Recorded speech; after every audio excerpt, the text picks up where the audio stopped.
Hello, I'm Jonathan Boxall, a registered osteopath. I'm the Principal Osteopath at the Exeter Osteopathic Clinic and a partner at the Natural Health Practice in Cullompton, which is based at the College Surgery Partnership, Cullompton, Devon, UK. In this demonstration, I'm going to show you how to do a seated psoas stretch. This is a stretch of the psoas muscle, which is very often implicated in lower back pain, and the seated stretch is absolutely great if you're maybe not quite as mobile as you used to be, and if your psoas muscle is very, very tight. It's a lovely way to start getting it really stretched out. So in order to understand why a tight psoas can cause lower back pain, it's quite useful to actually see where the psoas sits inside the body, and with the assistance of my buddy here, I'm going to show you. The psoas actually attaches on these little bony projections at the base of the back in an area of the spine called the lumbar spine. Okay, and it comes from there, goes down through the abdomen, and then comes over this little bone called the pubis bone, and then down to attach on the upper leg on this bone called the femur. Now, when the muscle contracts, its action is to just flex the leg up like that and to slightly externally rotate it.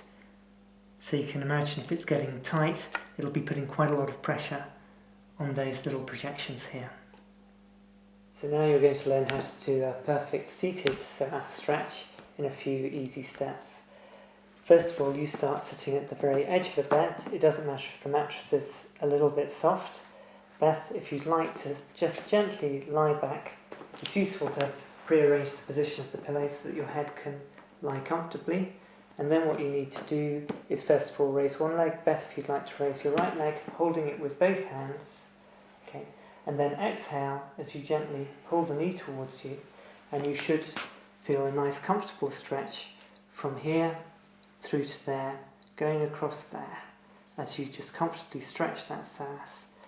Now this is a passive stretch, so you'll just lie there as the muscle lengthens.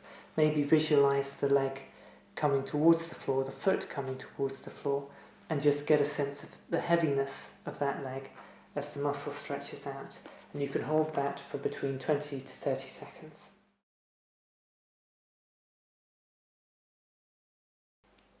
Starting sitting on the edge of the bed or the couch, just gently lean back, preferably onto a pillow which you've put into the appropriate place, and then grasping the right knee with both hands, just gently pull it towards you, allowing the other leg to dangle free. Lying comfortably, notice the stretch across your inguinal region and visualize the leg coming towards the floor.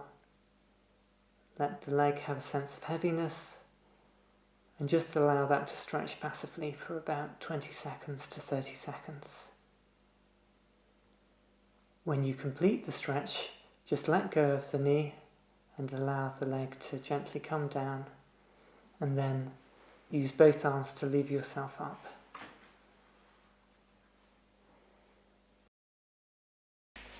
So now you've learned how to do the seated psoas stretch. That's a stretch which you want to repeat once on either side, and maybe each session you want to repeat 4, maybe 5 times in a day until you really start to feel your symptoms improving, feeling much more comfortable with the stretch. And if you wanted to take the stretch further, you could maybe move on to the standing psoas stretch, and there's another video to show you how to do that. Otherwise, if you're comfortable with the progress that you've made, that's a stretch which you can continue doing maybe once in the morning and once in the evening, and that will allow you to maintain that mobility and that sense of comfort which you've already gained. I need to sound a note of caution now. If you're doing the exercise and you're actually feeling worse, then you must stop doing it straight away.